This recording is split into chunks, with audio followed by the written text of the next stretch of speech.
Assalamualaikum warahmatullahi wabarakatuh. Jumpa lagi di channel kami, Danis Putra Arsitek.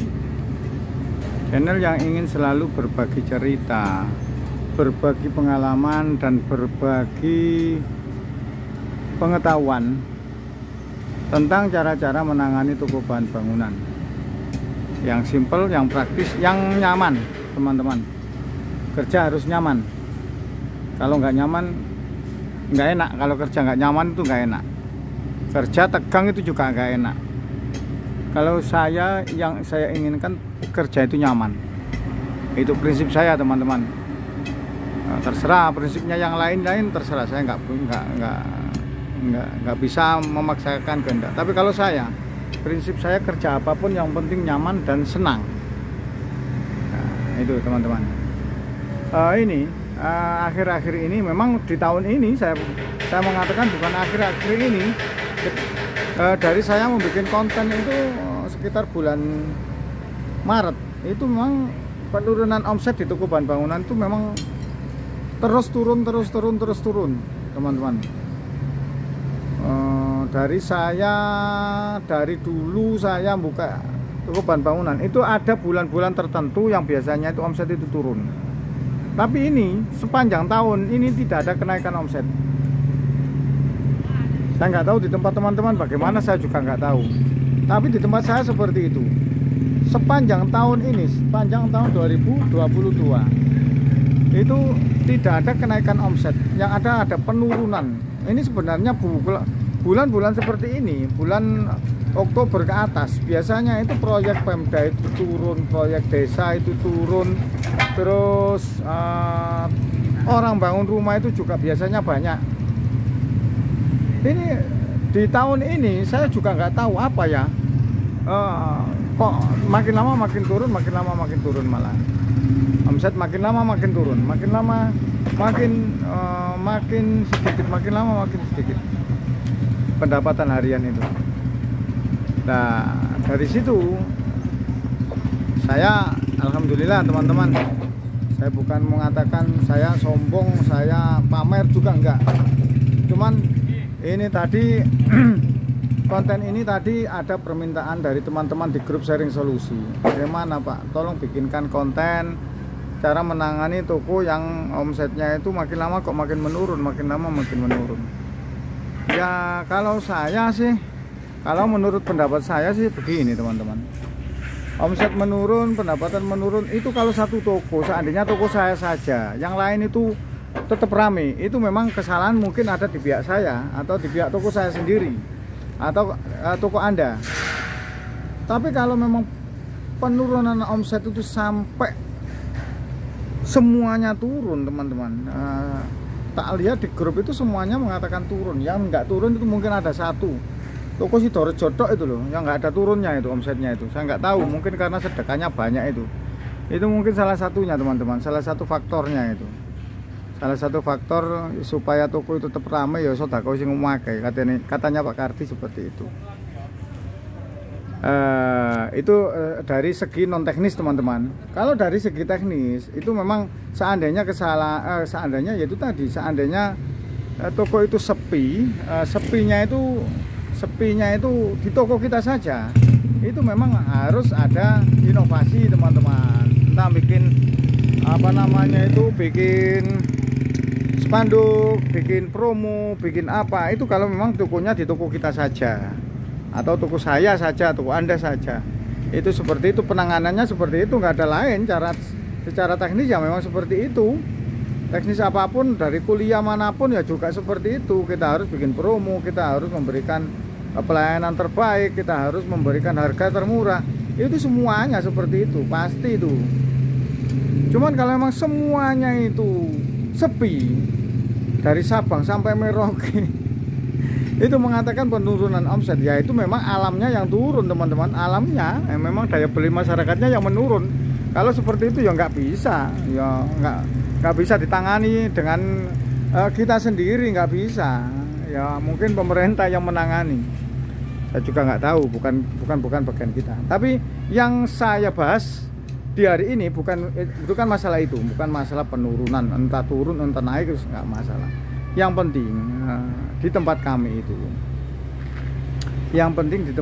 itu, meskipun omset kecil, omset besar, omset sedang-sedang saja, itu yang penting itu kita itu nyaman. Bagaimana caranya supaya toko itu bisa tetap eksis, bisa tetap nyaman, bisa tetap tidak tegang, bisa tetap santai teman-teman, untuk menangani toko itu. Bangun tidur yang dipikir bukan utang, yang bangun tidur yang dipikir bukan tagihan. Ya itu yang penting seperti itu. Terus cash flow cukup untuk membayar untuk membayar tagihan supplier. Sebesar apapun, kalau cash flow-nya nggak cukup, itu juga nggak enak teman-teman, nggak bisa, nggak nyaman teman-teman. Sebesar apapun, kalau cash flow-nya nggak cukup. Lah dari situ, dari awal saya membuat konten ini itu saya sudah mengatakan kepada teman-teman, dan saya berikan caranya, diagnosa toko itu sehat atau nggak sehat, cara mengatur keuangannya bagaimana, cara mengatur suppliernya bagaimana, cara mengatur order bagaimana. Itu sebenarnya sudah semua saya buka di konten ini. Nah, teman-teman yang belum melihat, dilihat aja, banyak konten-konten seperti itu. Nah ini saya ulangi lagi, untuk mengatur seperti itu ngaturnya bukan hari ini saja teman-teman, bukan hari ini, harus hari kemarin-kemarin sudah diatur. Kalau memang hari ini seperti itu, ya teman-teman harus mengatur hari ini untuk 3 bulan ke depan teman-teman. Aturan seperti itu hari ini itu untuk 3 bulan ke depan. Kita mengatur menurunkan menurunkan order ke supplier. Itu nanti efeknya itu, nyamannya itu nanti 3 bulan ke depan. Tapi kalau sampai sekarang nggak diatur, sudah sepi tetap nekat saja, ya kapan nyamannya juga kita juga nggak tahu. Karena ya itu tadi, ya saya katakan seperti itu teman-teman. Saya katakan seperti itu. Karena sejak toko saya itu saya atur keuangan, saya atur order ke supplier, saya atur segala administrasinya. Itu memang bener-bener nyaman teman-teman, bener-bener nyaman. Nyamannya itu bagaimana sih?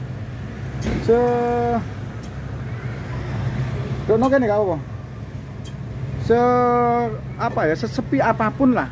Saya kemarin nge-share ke teman-teman hari Minggu kemarin, penjualan selama 7 tahun itu saya nggak pernah dapat omset sampai 4.900.000. Itu baru hari itu kemarin, hari Minggu itu. Selama 7 tahun terakhir saya tidak pernah dapat omset sampai di bawah 5 juta itu.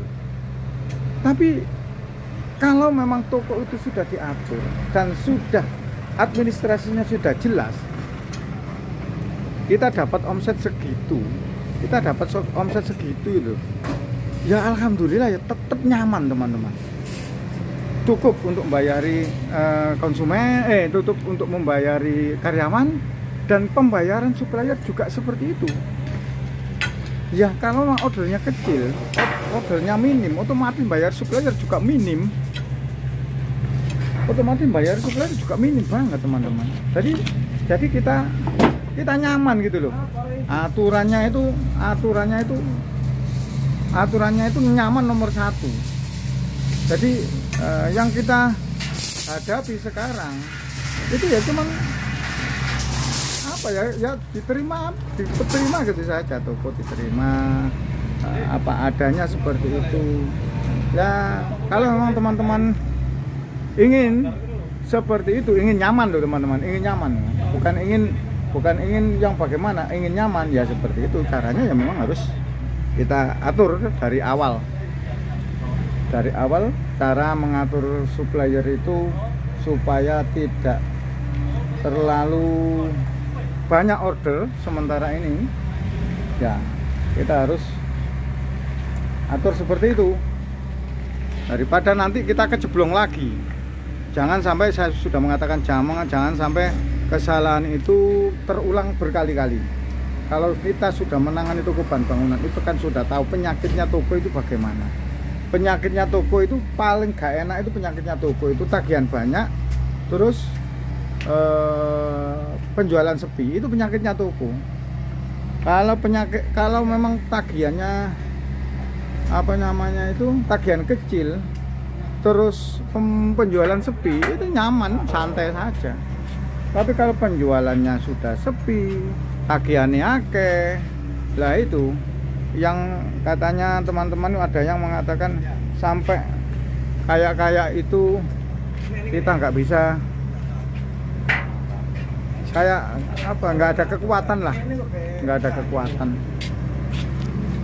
Ya, saya menyarankan seperti itu teman-teman. Ya kita atur keuangan. Waktu seperti ini ya kita atur order. Sementara yang urgent saja yang kita orderi. Yang nggak urgent nggak usah. Atau apalagi menambah item barang seperti ini, jangan dulu menambah item barang. Yang ada saja itu namanya itu dikontinukan. Yang ada saja kita harus jangan sampai dikurangi itemnya. Kalau untuk menambah item sementara ini kayaknya masih belum. Makanya supplier sales yang menawarkan di tempat saya sementara ini, yang untuk barang baru saya belum berani menambah. Karena apa? Untuk membayar supplier yang kemarin saja kita sudah kelagepen ya teman-teman. Orang bilang kelagepen. Seperti itu. Ya santai-santai saja. Saya seperti itu. Nah, ini ya meskipun toko sesepi apapun ya saya memang programnya sudah buka cabang, ya dibuka saja.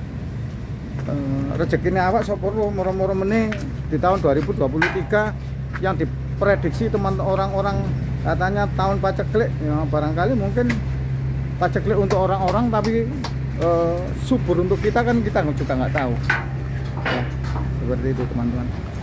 Kita nggak bisa memprediksi terlalu dalam, karena kalau terlalu dalam nanti terlalu takut. Ya kita jalani, yang penting ada perhitungan, hati-hati gitu saja teman-teman. Demikian saya sampaikan, semoga kita semua dalam lindungan Allah Subhanahu wa taala, dan kita semua yang berusaha di bidang toko bahan bangunan atau di bidang lain, semoga mendapatkan rezeki yang berkah, rezeki yang melimpah, terus mendapatkan kenyamanan dalam berusaha, kemantapan dalam berusaha. Dan saya akhiri video kali ini dengan ucapan, saya ingin menjadi orang yang bermanfaat bagi sesama, karena sebaik-baik manusia adalah manusia yang bermanfaat bagi sesamanya. Demikian saya akhiri. Assalamualaikum warahmatullahi wabarakatuh.